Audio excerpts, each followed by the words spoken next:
It's officially week 1 in college football. And with the other 16 teams in the ACC in action, they'll try to do what Stanford couldn't. Win. Let's bring in the squad. You're talking ball with the ACC Squad, sponsored by Game Time. From Florida State to North Carolina, from Syracuse to Miami, and from NC State to California, it's the local experts of the Locked On Podcast Network, bringing you scoops, breakdowns, and the most comprehensive preview of the upcoming ACC weekend. Hang on, it could get loud, it could get heated, and it will definitely be fun.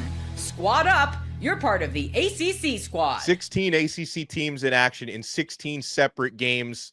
Shout out to the everydayers and welcome into the squad. I am Alex Dono from Locked On Canes. We got Isaac Shade from Locked On Tar Heels, Kenton Gibbs and Grayson Boone from Locked On Wolfpack, AJ Black from Locked On Boston College, and JJ Jackson from Locked On Blue Devils.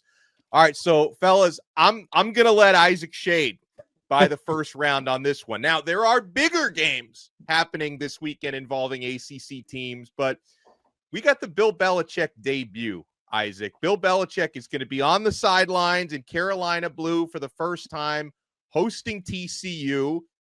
We know Belichick keeps things, since his NFL days, very close to the vest. How much do we actually know about the Tar Heels heading into this first game? No, you probably know as much as I do, if we're being honest. I mean, this is insanity. And you said it, right? While this game isn't the massive, this isn't LSU Clemson, which is the game I'm sure we'll talk about the most on this show. It's all about the Bill Belichick. And that's the funny thing is I think about the excitement and the anticipation around Chapel Hill. It's is the excitement because Bill Belichick is the head coach at North Carolina, or is the excitement because this team's actually going to be good? And Dono, as you alluded to, none of the 6 of us here on the show know the answer to that, including myself, who covers this team literally every day. They could win 4 games or 10 games, and none of it would shock me. Dono, part of that, let me just give you 3 quick reasons why they're like, I don't know. Number 1 is, as you said, Bill Belichick. As we record this, we don't yet know who will be QB1 for this team. I mean, we have anticipation. I think it's going to be Gio Lopez, but we don't know for certain because Bill Belichick, I just talked to a beat writer yesterday who told me he had been asked by the coaching staff to take down practice footage he had put up on YouTube, right? Just trying to do everything they can. Another reason is, 70 newcomers to this roster combined between freshmen and transfers. And we know that famously Bill Belichick teams thrive on details and discipline. Can that group of newcomers get to that level of intensity? I don't know. And then the third reason for the unknown is the schedule. Carolina plays 5 of the bottom 6 teams in the preseason ACC media poll while avoiding Miami, Florida State, SMU, Louisville, Georgia Tech, Notre Dame. The only tip-top team they play is Clemson. And so there's just a lot of uncertainty. But man, going to be a crazy scene on Monday night. We do know that for sure. Sometimes I look at that FanDuel over-under of 7.5 for North Carolina, and I stare at that and I think the under seems like one of the smartest preseason bets you can make. But guys, I mean, Isaac made a great point. The schedule lines up favorably for Carolina. So if you're wondering why the powers that be, the odds makers, are making the number that high at 7.5, I think the schedule has a lot to do with that. Anyone but Kenton is free to jump in on this one because I feel like you're going to be smashing that under all day long. But does anyone think Carolina's going to be going over 7.5 this year? No, I do not. I as a person who's grown up in New England, what are we laughing at? Me? No, I'm laughing at Grayson, who is zipping his lips so he doesn't say it. Okay, gotcha. Well, anyways, I think, just my personal opinion, Bill Belichick, who is one of the greatest coaches of all times, lived in New England, watched him play. I think the game has passed him, and I don't expect him to be this legendary new head coach in the ACC that's going to change everything, because I don't think that's going to happen. I think it's going to be, he's going to, hit that medium mark that what you expect at UNC, 7 wins, maybe 6 wins. And that's going to be it. I don't think that he's going to magically change the Tar Heels.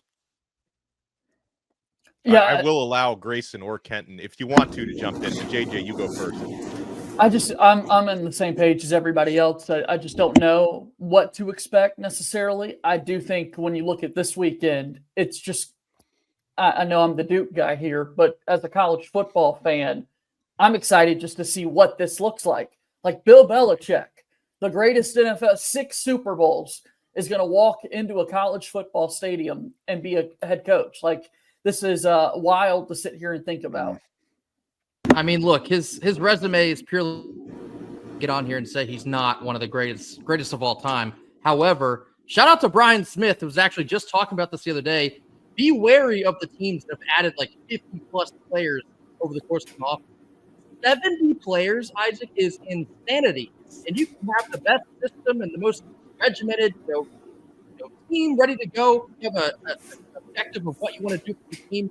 You've never done this at the college level. In fact, you would never have to do it at the pro level either. This is a brand new scene for him. At some point, football becomes football, but I have a hard time believing maybe their schedule does help them out because it is pretty soft, but for Carolina to have like an exceptionally well done year this year, I don't think I see it. You know, I'm so confused. Jarvis, I know you in the background. David Locke, I know you're not here, but we need to start drug testing these hosts. Isaac, you wouldn't be shocked by 10 wins? You wouldn't be shocked by this team getting 10 wins? I don't know what type of excitement he has brought to Chapel Hill in your mind, but I live in the Triangle. I live in Raleigh. And I'm telling you, 10 wins would be the most shocking result that many of these folks have ever seen out of a North Carolina team. I am sorry to tell you all this. If you are a North Carolina fan, listen to this. Go ahead, log off now. Go ahead. I'm going to give you a second. Go ahead. Turn on. Thanks for being here, guys. The last time we saw Bill Belichick, he stunk. He stunk. And that was a situation where he stunk, where in the pros, we all know that you could have a situation where a third string guy could just get hot and whoop the wheels off a Pro Bowler on any given day. It's not the same in college. A future accountant is never checking Jeremiah Smith. It's not happening. It's not going to happen because the delineation of talent is too big. And you're telling me that I'm supposed to sit here and believe this team that's added 70 new players, a vast majority of which did not start at their old school, by the way. He didn't add a bunch of great, these amazing guys. He got the great value bin players, okay? And everybody's talking about, oh, yeah, all these new players. And what does it matter if the new players aren't good? I'm sorry to say this. It hurts my heart to say this. I hate giving good people bad news. I'm lying. I enjoy giving Tar Heels fans bad news. This is not going to be a 10-win season. And if it is, I will eat an entire steak burrito on air. Nope, I'll do it. What a sacrifice. Is that a Threaten me with a good time. I'm a man of my word. I'll do it. But no, in all seriousness, this team is going to be god-awful. And I'm excited to see game one. I'm excited to see it. Well, the team that's probably not going to be god-awful is Clemson, and they're involved in one of the 3 biggest games of this weekend. In fact, 2 of the 3 top 10 matchups this weekend involve ACC teams. We'll talk about Miami hosting Notre Dame a little bit later on, but guys, let's start with Clemson hosting LSU. Now, first of all, this is a heavyweight quarterback matchup between Cade Klubnik on the Clemson side, Garrett Nussmeier on the LSU side, 2 of the preseason Heisman darlings. But friends, I think that this game is going to be decided in the trenches, as a lot of football games are. And one of the things that I have circled about this one is LSU is breaking in 4 new offensive line starters. They lost 4 guys into the NFL draft this past year, and they're going up against arguably the best defensive line in the entire country, where LSU features guys like Peter Woods and TJ Parker up front. So that particular matchup could get a little ugly, and it could make Garrett Nussmeier's life a little bit miserable. What do you guys think is going down in that game? I think the worst part of it all is the type of archetype that Garrett Nussmeier makes it worse for LSU. If this was a situation where he was a guy like a Caleb Williams who could extend plays for forever and a day and make something happen. Or if he was a Lamar Jackson, that he could put it down and run, and all of a sudden he adds a new dimension to the game, you can kind of hide and disguise that lack of an offensive line, a la what Rich Rod did at West Virginia. Somebody tell me how many of those West Virginia offensive linemen went to the NFL when Pat White was playing. Yeah, exactly. We can't name any. But you know what did happen? They had a quarterback that could move the spot. He could very easily maneuver in the pocket and say, you know what, Pat, you're going to need to pull it down and go. And that's what could do. Garrett Nussmeier, on the other hand, despite what that one guy from TikTok said, where he said you got to pull the ball and run head first into TJ Parker, I wouldn't advise that if I was y'all. I would not advise it. I think this is going to be a long day because, like you said, you're bringing in new offensive linemen against – you talk about the defensive line group, think about the linebacking core. Won't somebody think about having to deal with Sammy Brown and Wade Rudas coming on an all-out blitz? And now you've got freshmen and guys who have not played any meaningful football trying to deal with that. Best of luck to you. I don't think it's going to work out well. Kenton's basically saying if this was 2 years ago and Jayden Daniels was still playing quarterback for LSU, this might be we don't have to go too far to find that quarterback he's looking for there. I'm with you, Kenton. I think that the front of Clemson defensively is terrifying. And I hope LSU's been putting in work this entire offseason, getting those new linemen as ready as possible. Over the summer, when you see like the top 100 player list, it doesn't matter all that much. But then when you're lined up alongside of them and you have TJ Parker to defend and Peter Woods to defend, that's where it's going to show up. And I do expect Clemson's defensive line to be unstoppable virtually. I mean, LSU's LSU. Don't get me wrong. They're teaming with talent always, but Clemson this year, they just have that feel to them. They have like that 2016, 2020. They have that feel to them. This defense for Clemson is not even getting enough love because I think the offense is going to be firepower as well. But this defense, I think that's going to be the story in this one for Clemson. Let me jump in on that offense because I think that's the other piece that I think is going to really pop for Clemson this weekend. Yep. You have two of the best wide receivers in the entire country. One of them, who I feel like is just blooming, Bryant Wesco. This kid's going to be something special. You have him. You have Antonio Williams out there, with Cade Klubnik, arguably the best quarterback in the country, one of the top.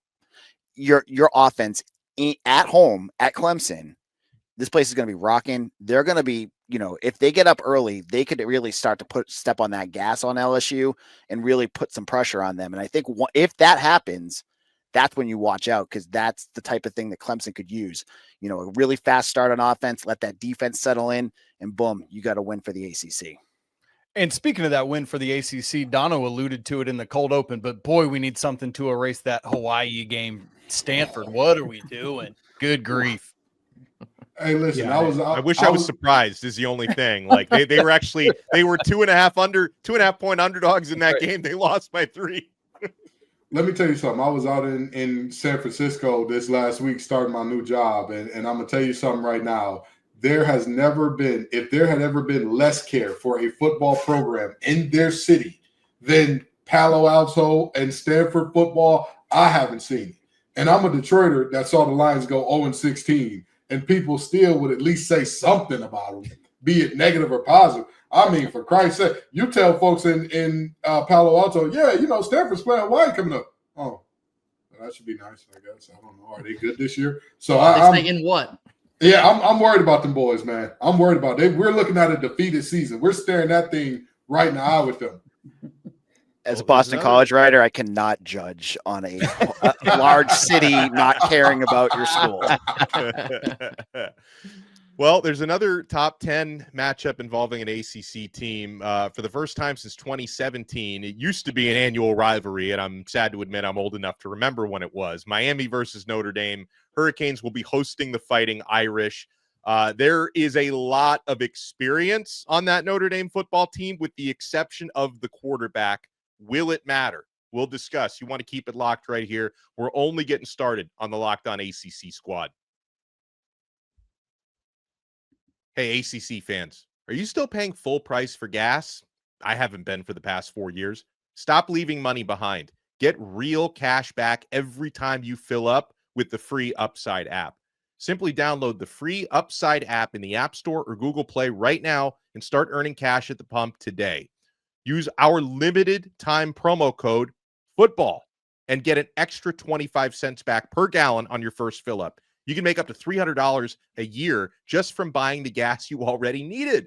At first, I thought it was too good to be true, but it's totally legit. Real people are getting paid just to make their daily commutes, and you can too. Plus, you can cash out anytime to your bank account, PayPal, or an e-gift card, or Amazon and other brands. Don't let this offer drive on by. Download the free Upside app now using our limited time promo code football for a limited time 25 cent per gallon bonus. That's promo code football. Offers vary based on user and location. Go to upside.com for terms and conditions. We're also proudly brought to you by Supply House. When the opening whistle blows on a new repair, get your crew moving forward with Supply House. Order today and see parts on your doorstep tomorrow. Over 280,000 plumbing, HVAC, and electrical items from the most trusted brands in the business. Their real-time inventory and honest lead times keep you from punting projects, while their industry-leading customer service always has your blind side covered. Need fast parts for a project? Supply House has next-day delivery. Talk about a game changer. The Part Finder tools and 3D schematics can save you hours on jobs where every detail matters. Join the free Trade Master program today and score serious perks like priority shipping, lower prices, and a dedicated support line. Visit supplyhouse.com to sign up for free and use promo code SHCollege5 for 5% off your order. That's supplyhouse.com. Real people, real service. Thank you for making the ACC Squad your first listen. I will be at Hard Rock Stadium this Sunday night, fellas, covering Miami hosting Notre Dame. And, for me, I think the key for Miami pulling off what would I describe as a mild upset, Miami 2.5-point underdogs against a really good Notre Dame team. You have to give yourself the ability to rattle CJ Carr, who's Notre Dame's redshirt freshman, first-time starting quarterback, zero collegiate experience, all the talent in the world. Now, in order to rattle CJ Carr, I don't think there's any way to shut down Notre Dame's running game with Love and Price, but you've got to limit them, and you have to force CJ Carr to make big throws in big spots. I think that's Miami needs to make his life difficult. For Miami offensively, I think the Hurricanes now, Notre Dame's got a very good defensive line. It's a very good football team. But Miami's got one of the best offensive lines in the country. They have to establish a running game of their own. Carson Beck needs to keep the mistakes low to zero if possible, because ND's secondary, as we saw in that Penn State semifinal game where they allowed 0 receptions from a wide receiver in that game, they can make it very difficult to complete passes downfield. So, I'm going to sound like a broken record, guys, when I talk about line of scrimmage, because I mentioned that for the Clemson LSU game, but I think that's going to come very much into play for this Miami Notre Dame battle as well. Yeah, what a shock. I'm sorry. Go ahead, JJ. I was just going to say, last week on our preseason preview, I had the Clemson and Miami matchup in the ACC title game, and I'd like to think for Miami, it starts off the year with a big win like this and taking advantage of the inexperience that Notre Dame has at that quarterback spot. I mean, it's a Notre Dame squad that was playing for a national championship last year with a former Duke guy at quarterback, shout out. And now you've got this redshirt freshman coming in against a Miami group that has just a little bit more experience. I think about Carson Beck and what he was able to do in his time at Georgia, playing in those big-time, meaningful football games. I like to think that matters. I like to think Miami is motivated in a game like this. And, Dono, you're going to be there at Hard Rock. I'd also like to think that environment will lend itself to be favorable for the Hurricanes as well.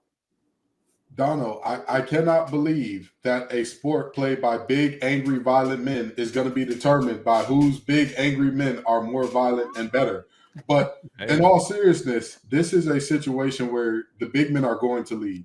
You will look back at this game and you will say, wow, these offenses were able to put up a lot of points because they could run the ball well. Or, points were real scarce in this thing because both offenses they're breaking in new quarterbacks. They're breaking in new wide receiver ones. They're breaking in all of these new pieces everywhere in terms of their passing game. But you know what remains? Big old CC Malinoa. You know what remains? Jeremiah Love and Price. You know what remains? the mystique of the Notre Dame offensive line that has been what they have been for years now. I mean, they've basically taken over and become what Wisconsin used to be in terms of a offensive line factory. So I look at what we see in this game, and I don't think you're wrong at all to be repetitive in saying, hey, it's going to be one in the trenches, because this game, more than any other, I think the skill position guys will have less of an impact than we're particularly looking at for an LSU and Clemson per se. I think this game right here, you're going to look at this and the bigs are going to be your weapons or lack thereof. Yeah, I would have jumped to the trenches. Go ahead, Sorry, Grayson. connecting No, go to the trenches. If I'm Miami, sell out to stop the run, because CJ Carr is a true freshman. He's extremely talented. So if I'm Miami, I have to make that kid beat me. If I lose to that, then I tip my hat and move forward. But you cannot let Jeremiah Love run all over you. That will be the story of the game. Of course, yes, connecting to the trenches. Yeah, and I look at what Carson Beck has to do in this game. As you mentioned, Dono, like, this is a guy that has tons of experience. Whether you think he's going to be an NFL level quarterback or not, he's done it. He's been through these types of games before. And the big difference between him and Carr is Carr hasn't done that. And so I think that is like a real edge. Like, you have the big guys, you have, the battle in the trenches, but when it comes to those big moments, who is going to make the bigger plays? And I think it's going to be Carson Beck in this game. I think at home, he's going to be able to make those few plays. I expect this to be a really low scoring game. I feel like it's just going to be a slog, but I do think Miami will have just a few more bullets in that chamber to win that one. And Dono, you've told us, if I remember correctly from your conversations with Coach Cristobal, Beck's ready to go, right? 100%. He's full go. 100%. Yeah, and he's looked good. I mean, it's I doubt he would be the reason if Miami lost this game, unless it's like a turnover heavy performance, which, I know people will point out he had 12 interceptions last year, which is way too many. He only had 6 the year before. So it's like, are we going to get the more of the 2023 version of Carson Beck or the 2024? I guess the last thing I would add, Isaac, on this game is I think special teams will also be a big factor, because that's an area where Notre Dame really shined last year, including blocking kicks. I think they led the nation in blocked kicks last year. So like, if there's any team out there that really made a meal out of X plays on special teams, it was the Fighting Irish. So, Miami needs to watch out for that when they line up for field goals, and, hopefully their kickoff specialist, because I think Miami's going to have 2 different kickers this year, a kickoff specialist and a field goal specialist. Hopefully the kickoff specialist puts as many in the end zone as possible, because you don't want to give Jeremiah Love an opportunity to return something. I'll tell you, as somebody who's been a part of my own personal version of Catholics versus convicts, I'll always root for the convicts. I'll always root for Miami, because they were wrongly labeled that, as if those boys in South Bend weren't up to bad things too. So I'll always root for Miami, and I'm hoping they pull off the soft upset here, because we're going to need something to offset a team potentially going defeated this season. And Clemson and Notre Dame Clemson and Miami could definitely be that foil. Hey guys, another ACC team that's been pretty enigmatic, kind of like North Carolina, is Florida State. I have no question they're going to be a lot better than they were. I mean, they set the bar pretty low last year with 2-10. Tommy, nice take. Tommy Castellanos has poked the bear a little bit with some of the things he said about Alabama over the last couple of months. AJ's going to keep his mouth shut on that one. Now, Florida State, they're hosting Alabama. They're 13.5-point underdogs, but it's like, I don't really know what we're going to get from Florida State, because we question some of their depth, like offensive line depth, but it's the first game of the season. So it's not as if they're, they got guys banged up on the O-line right now. And Florida State, I think, have had their training camp practices closed off to the media and to the public for the entirety of their fall camp. So there's a big sense of mystery there. But what are you guys feeling like? And whoever wants to jump in first, go ahead. Is Florida State going to keep this one close and possibly even pull off the upset? I'll jump in first. I'll take this one, because any chance I can talk about Tommy Castellano against Alabama, I'm going to take it. Now, I appreciate what he did for BC. Didn't appreciate how it ended. Yeah. I don't think poking the bear against Alabama is a wise move for a guy that's probably 5'7", and has a history of getting hurt. Like, he can't see over his offensive line. He struggles to throw the ball downfield. he's playing against the best defense in the country, and he is going to struggle. Last year, I know it was all because of he just was not a good fit for Bill O'Brien. That is absolutely clear. But that's not to say the year before he was like an effective dual threat quarterback. He could run the ball, but he struggles with reads and making, good passes. And I think a team like Alabama, this is the worst. I would think if they played them later in the season, maybe Tommy would get his feet under him and have a better game. I just don't think there's enough there to beat a team like Bama, and we'll have to wait to see what happens there. Tell us how you really feel, AJ. Tell us how you really feel. Go check out Locked On Boston College. I got a whole I've been told to stop talking about him. I'm gonna tell you something. The Castellanos family probably about to put some money on your head or something, brother. Because my Lord, this man. But I will say, I do think that him going full mystical, saying if you ever see me fighting in the forest with a grizzly bear, help the bear was not the idea for him. That was not the moment. At the core of what made Florida State so bad last year was chemistry problems more than anything else. It was not that Florida State didn't have talent. The guys that left Florida State last year that everybody said were malcontents and they were no good and all this and all that, look at where they went. Those guys are transferring into big-time programs as starters or projected starters. There was talent there. The culture was the problem. And I walked away from ACC Media Day significantly more concerned about Florida State than I came into it, quite honestly. And how you lose Media Day, I don't know. But Florida State somehow is starting off 0-1 because Mike Norvell was telling everybody who would listen, we're desperate. We're desperate, man. He was yelling the entire time. Really, it was very weird. Exactly. Yelling desperation will never work. It was the first thing in Bill Bellamy's How to Be a Player. You can't be desperate. What are we doing here? Okay, so I'm deeply worried about that team. I'm deeply worried about Thomas Castellanos. We remember what happened last time a Florida State team that was on the brink of falling apart and not played Bama to start the season off. Here we are again. We've gone this whole time without talking about Ryan Williams or, Ty Simpson, Jeremy Bernard, what Alabama could do offensively. There's so much focus on Florida State. Hey, in the 21st century, it's been really hard for people to beat Alabama. And Florida State does have someone on the sidelines and Gus Malzahn who did that 4 times at Auburn, but that's not happening here this weekend when you look at all the talent that Alabama has offensively. I think that is just as big of a part of an equation as looking at that FSU offense. Now, when we come back, another team with an opportunity as a big underdog are the Syracuse Orange. They go up in Atlanta against the Tennessee Volunteers, and Syracuse has the toughest schedule in the ACC, one of the toughest in the country, and it starts week 1 for them. You want to keep it locked right here. We're not done yet on the ACC Squad. Folks, college football is back.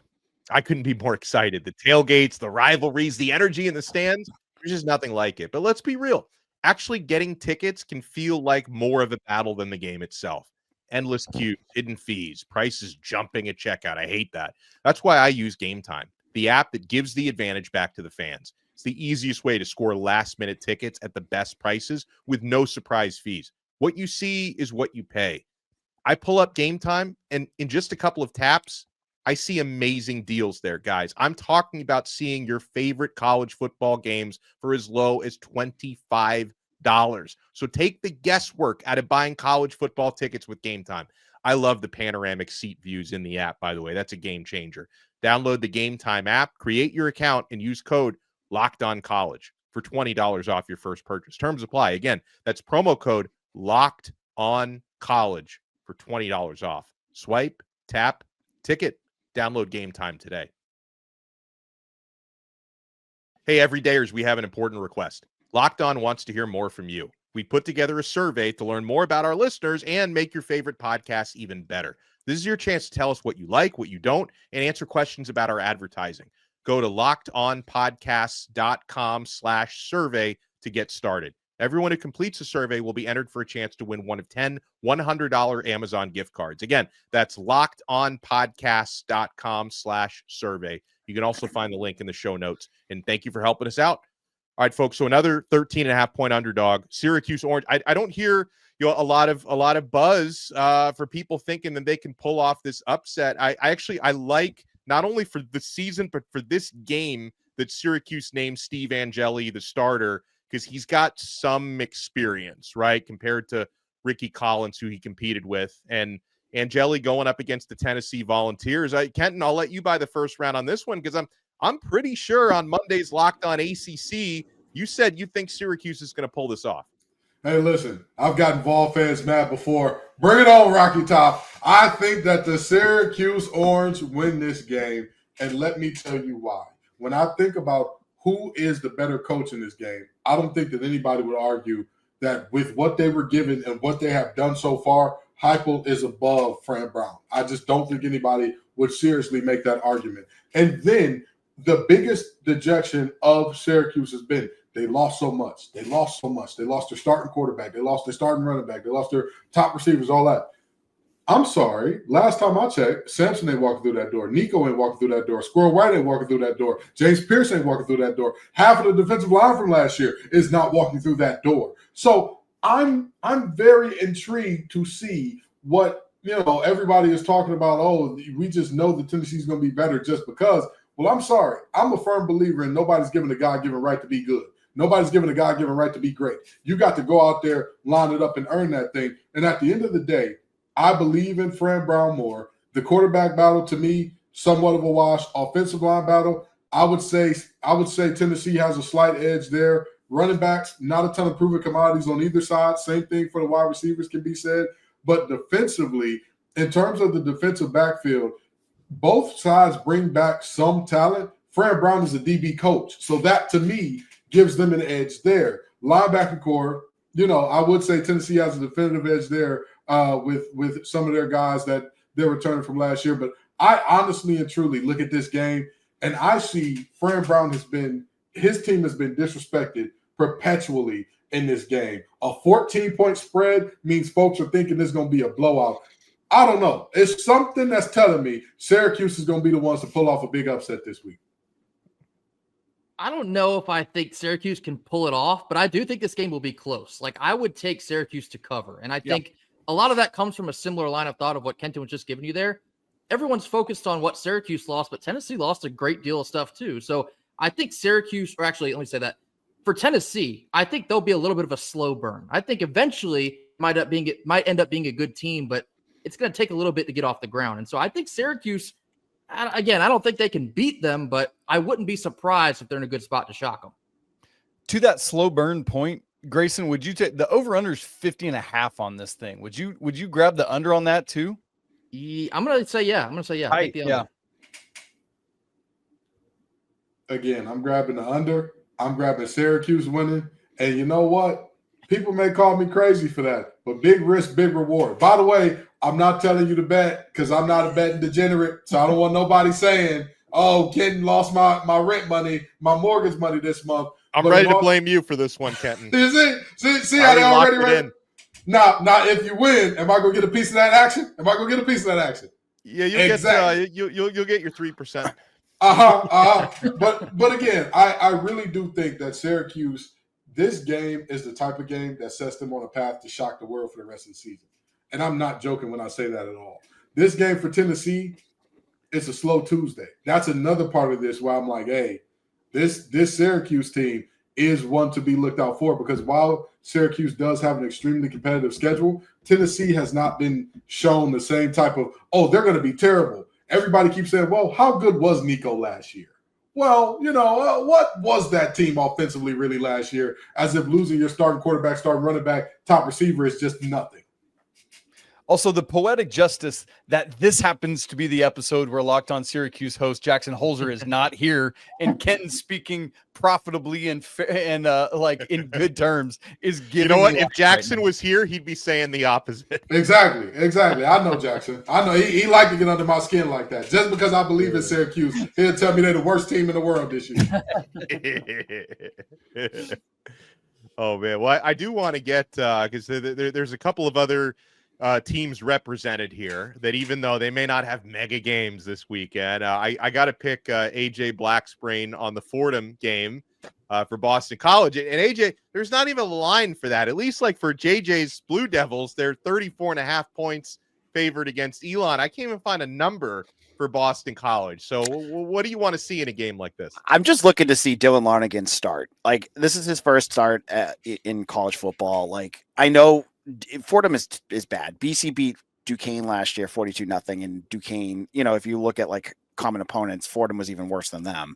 So I'm not really expecting a whole lot. I'm just looking to see how this offense moves, and can this defense really just dominate against a lesser opponent? Like, is there enough there to do that kind of stuff? And if they can do that, that's basically, you escape, don't get hurt, get your guys out there, get some of your kids out there that want, you're looking to play, and get some valuable game reps and move on to Michigan State in week 2.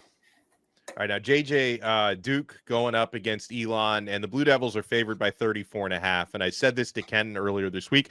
Nothing against Duke, who I think is going to be a pretty good team this year, but I will be locking in Elon plus 34.5, because my rule tends to be when I see an underdog of more than 30 points, I lock them in. What are you expecting on Saturday? We're right at 5 touchdowns with where this line is at for Duke and Elon.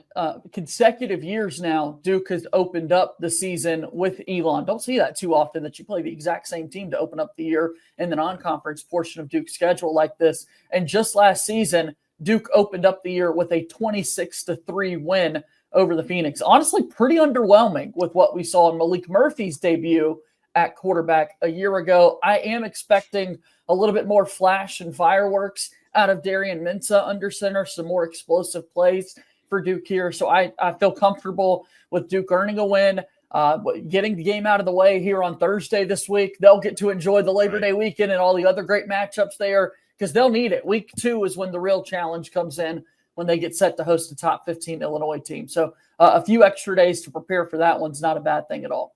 Yeah, you're right. Thursday. So, and you guys will be seeing that shortly after this episode comes out. And let me give Grayson and Kenton, let me give you guys a little time here, because this is another Thursday night game and a revenge game for NC State. There's after falling to ECU in the bowl game. Yeah, you got some juice for this matchup. Grayson, I'll let you go first, and then Kenton, you can see us out on that. It's a tricky one. In fact, ECU was the last team that we saw on the gridiron. I don't want to talk about the result, but we played them in a bowl game last bowl season. They got the best of us, which was a shock to all of us Wolfpackers. I don't really know what to think about this one, and I'd be lying to you if I said I wasn't a tad nervous. And most of y'all are like, ECU? You're nervous about ECU? Well, we just lost to them.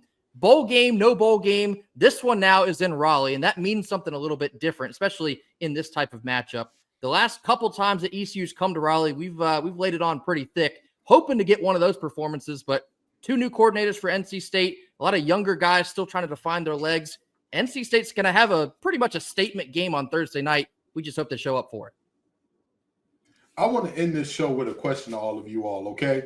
If you had a player that was averaging over 10 yards a touch and you were in a close game, would you have 3 options here. Would you A, keep him in the game and give him the ball repetitively? Would you B, keep him in the game and use him as a decoy? Or would you C, outsmart yourself and put him on the bench for an entire quarter, despite the fact that he's averaging more than a first down per touch? Which one would you do, guys?